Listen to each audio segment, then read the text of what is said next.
பாத்தீங்கன்னா காவல்துறைக்கும் நடத்துறவங்களுக்கும் ஒரு இடையில முன்னாடி ஒரு பிரச்சனை வந்துச்சு. அப்புறம் பாத்தீங்கன்னா திரும்பி 2 பேர் சமரசம் ஆயிட்டாங்க. அவங்க என்ன சொன்னாங்க, காவல்துறை சைடு உங்களுக்கு போட்ட கேஸ்லாம் நாங்க இது பண்ணிக்கிறோம்ன்ற மாதிரி வாபஸ் வாங்கிக்கிற மாதிரி எல்லாம் சொல்லிடுறாங்க. இதை பத்தி நீங்க பேசுனீங்கன்னா தப்பா நினைக்காதீங்க ஜி, எனக்கு சிரிப்பு தான் வருது. மொட்டை மாடில 2 பேர்த்த நிக்க வச்சுட்டு கையில வந்துட்டு டீ கப்பை கொடுத்துட்டு குடிக்க வச்சுட்டு இனிமேல நம்ம இதா இருக்கலாம், நீங்க உங்க வேலையை பண்றீங்க நான் என் வேலையை பண்றேன் அப்படின்னு கட்டி பிடிச்சிட்டு சொல்றதெல்லாம் வந்துட்டு எனக்கு ரொம்ப ரொம்ப காமெடியா இருக்குங்க. என்னதான் இதை நான் சிரிச்சுக்கிட்டே சொன்னாலும் எனக்குள்ள ஒரு ஆதங்கமும் இருக்கு. எதனால அப்படின்னா, என்ன நடந்திருக்கணும்னு நான் சொல்ல வரேங்க.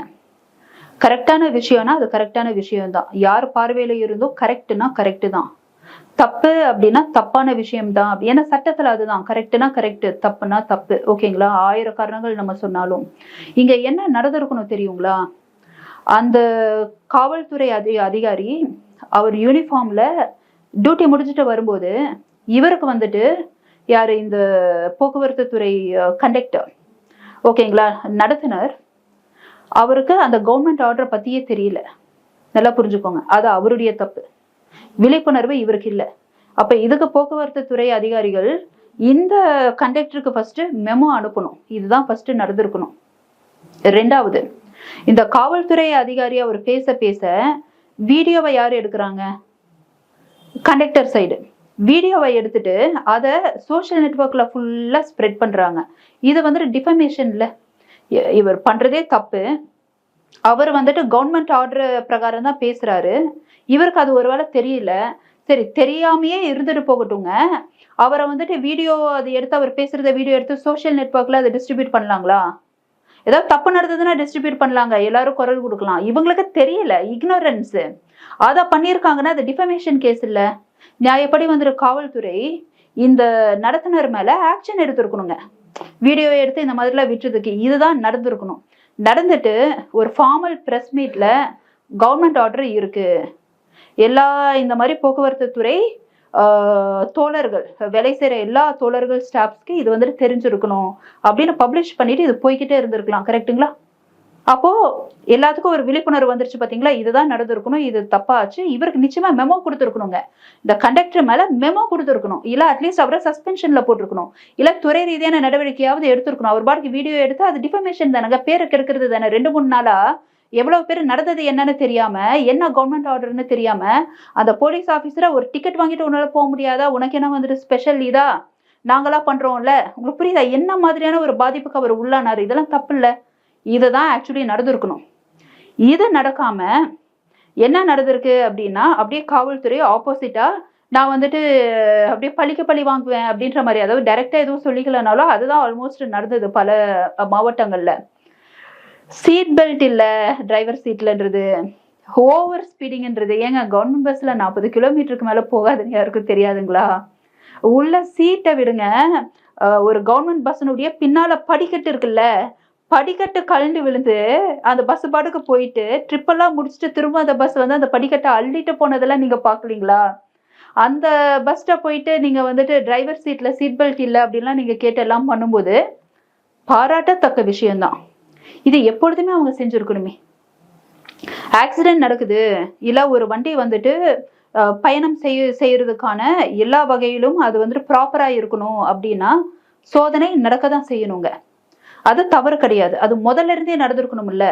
திடீர்னு இந்த சோதனை எல்லாம் பண்ணிட்டு இந்த 2 போக்குவரத்து துறை காவல்துறைன்னா அது ஏதோ ஒரு பெரிய வாட் டு சே, அதுவே ஏதோ பிரளயம் மாதிரி அப்படியே அங்கங்க ஃபார்ம் ஆயிட்டு கடைசியில இவங்க 2 பேத்தையும் வச்சுட்டு ஒரு டீ கப்பை கொடுத்துட்டு கட்டி பிடிச்சிட்டு அவங்க போனதுக்கு அப்புறம் இவங்க போட்ட கேஸ் எல்லாம் வாபஸ் வாங்கிக்கிறாங்களாம்.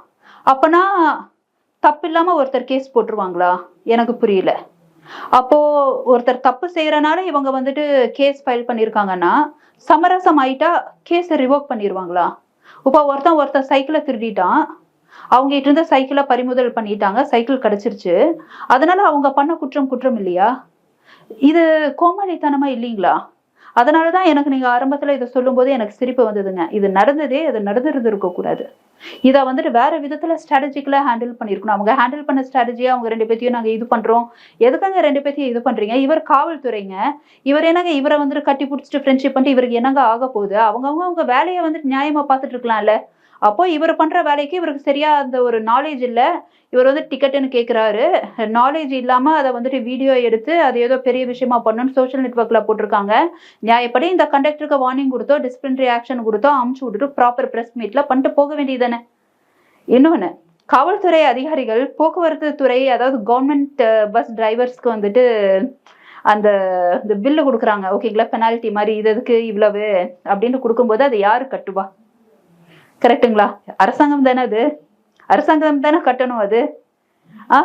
அப்போ இது எல்லாமே ஒரு கண் துடைப்ப வேலையா தானே. உடனே வாபஸ் வாங்கிட்டாங்கன்னா, அவங்க 2 பேரும் சேர்ந்துட்டாங்கன்னா இது வாபஸ் ஆகுதுன்னா அப்ப என்ன அர்த்தம் அது?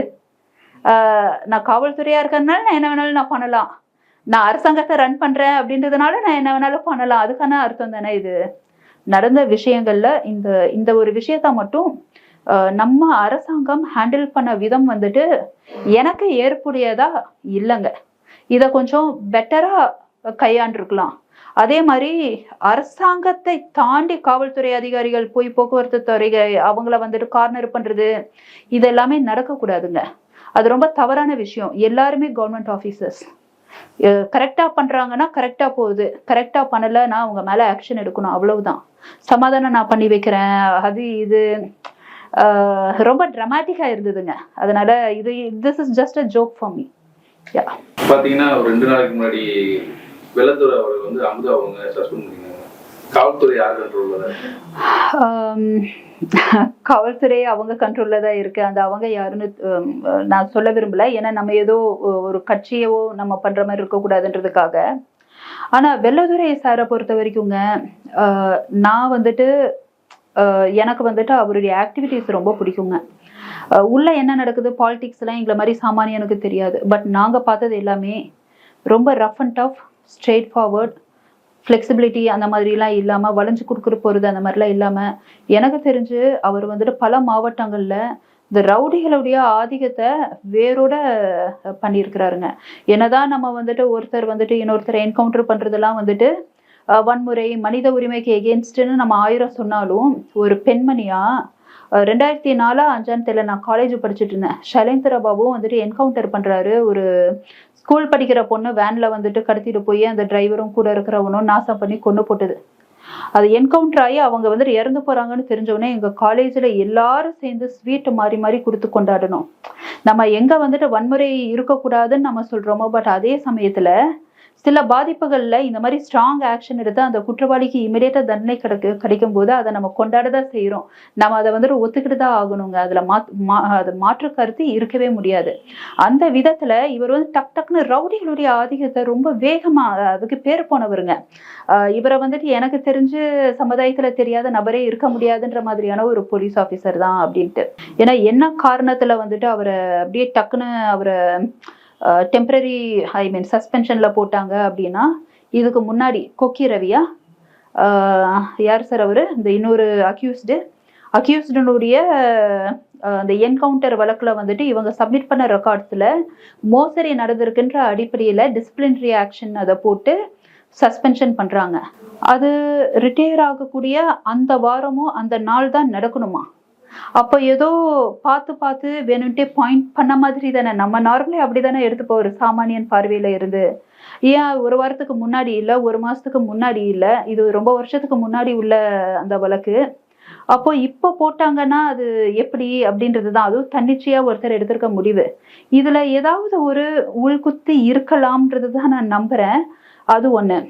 ஆனா ஒரு நல்ல விஷயம் என்ன அப்படின்னு பாத்தீங்கன்னா, இது போட்டதுக்கு அப்புறம் நம்மளுடைய முதல்வர் ஐயா பிக்சர்ல வந்து இத பண்ணாரு.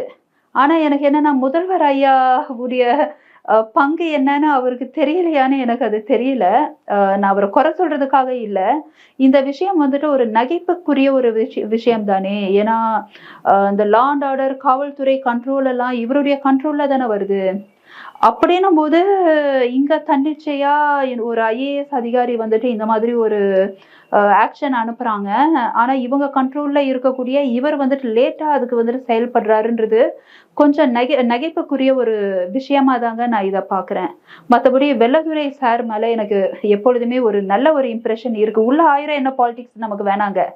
ஆனா சமுதாயத்துல ஒரு சீனியர் ஆபீசரா நினைச்ச ஒரு நபர், அவருக்கு ஏதோ ஒரு பாலிடிக்ஸ் ஆனா நடந்த மாதிரி தான் நான் உணர்றேன். பட் அது வந்துட்டு ஏதோ ஒரு 5 லட்சம் ரூபாய் ஒரு நஷ்டத்தோட அது ஒரு முடிவுக்கு வருது அப்படின்றது ஒரு நல்ல விஷயம் தாங்க. இந்த மாதிரி நிறைய சின்சியர் ஆஃபீஸர்ஸ் இருக்கணுங்க. சம்டைம்ஸ் இந்த என்கவுண்டர் அதெல்லாம் நான் அதை என்கரேஜ் பண்றேன்ட்டு இல்லை. நிறைய சிறுமிகள் பாலியல் வழக்கெல்லாம் வந்துட்டு டக்குன்னு அந்த மாதிரி பண்ணி பாதிக்கப்பட்ட அந்த குழந்தையுடைய அப்பா அம்மா மனசை வந்துட்டு குளிர வைக்கணுங்க காவல்துறை. அதுதான். தேங்க்யூ.